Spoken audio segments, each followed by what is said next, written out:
Oke, halo adik-adik, selamat pagi, selamat siang, dan selamat malam. Nah, kembali lagi sama kakak. Kakak merupakan SM Ekonomi yang akan membahas mengenai materi-materi ekonomi. Nah, di sini ada materi tentang masalah ekonomi. Nah, jadi yang punya masalah itu nggak cuma kita doang ya, nggak cuma manusia doang yang punya masalah. Nah, ekonomi juga sama, punya masalah, cuman bukan masalah hidup gitu ya, tapi masalah ekonomi. Nah, yang dimana masalah itu kan artinya ketidakseimbangan antara kenyataan dengan harapan gitu sih. Nah, materi masalah ekonomi ini merupakan materi kelas 10 semester 1. Cuman ini juga beberapa kali ada di UTBK gitu ya. Nah, kalau masalah ekonomi itu terdiri dari dua. Ada masalah ekonomi klasik sama masalah ekonomi modern. Jadi kita bagi zaman lah, ibaratnya dibagi zaman ya. Nah, pada masalah ekonomi klasik, masalah itu terdiri dari produksi. Yang dimana si produksi itu ya berhubungan dengan barang apa yang akan diproduksi dan gimana sih cara untuk memproduksinya gitu. Produksi itu ya, jadi tentang barangnya atau jasa apa, lalu gimana sih cara membuatnya itu.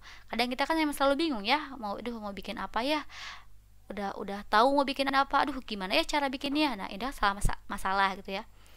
Lalu yang kedua itu distribusi. Nah, masalah yang kedua itu masalah distribusi. Kenapa distribusi jadi masalah? Karena jangan sampai proses distribusi yang panjang itu membuat harga menjadi mahal.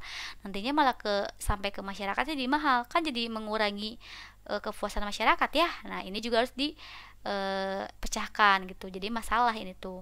Lalu yang ketiga itu ada konsumen. Nah, masalah konsumsi, mohon maaf ya, masalah konsumsi.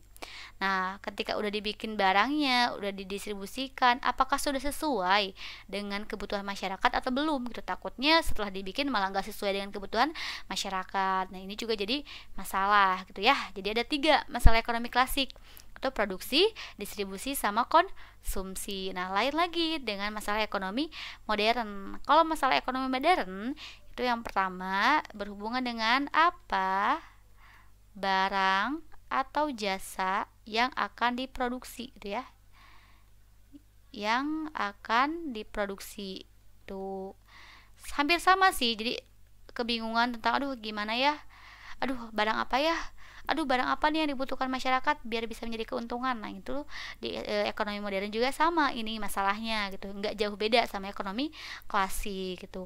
Lalu yang kedua itu tuh bagaimana gitu ya. Bagaimana cara atau proses pemproduksian gitu ya. Bagaimana barang dan jasa diproduksi. Itu berhubungan dengan penggunaan dan pengolahan barang dan jasa itu kan. Jadi gimana sih caranya biar pengolahan barang itu tidak terlalu memakan banyak biaya atau memakan banyak waktu gitu ya. Ini dipikirkan gitu. Yang ketiga, kalau di ekonomi klasik ada distribusi, di sini enggak dibahas gitu ya. Yang ketiga itu untuk siapa barang atau jasa diproduksi gitu ya. Barang atau jasa diproduksi. Nah, kalau di klasik itu berhubungan dengan konsumsi, itu lebih ke apakah sudah sesuai atau belum. Nah, kalau di masalah ekonomi modern tuh bukan kayak gitu, tapi kalau modern itu lebih ke eh, masyarakat kelas mana sih yang akan kita tuju gitu ya. Jadi segmentasi pasarnya itu apakah harganya itu sesuai dengan masyarakat kelas yang akan dituju gitu. Jadi enggak apakah sudah sesuai atau belum, tapi lebih ke kelas yang mana yang akan dituju gitu. Terus pasar yang mana yang akan dituju, konsumen yang mana sih yang akan dituju gitu ya. Jadi masalah ekonomi klasik sama masalah modern itu hampir sama ya. Cuman bedanya itu di ininya doang sih, penggunaan bahasa, dan memang mungkin lebih lebih menjurus. Kalau di modern tuh lebih spesifik gitu, oke. Nah, itu mengenai masalah ekonomi.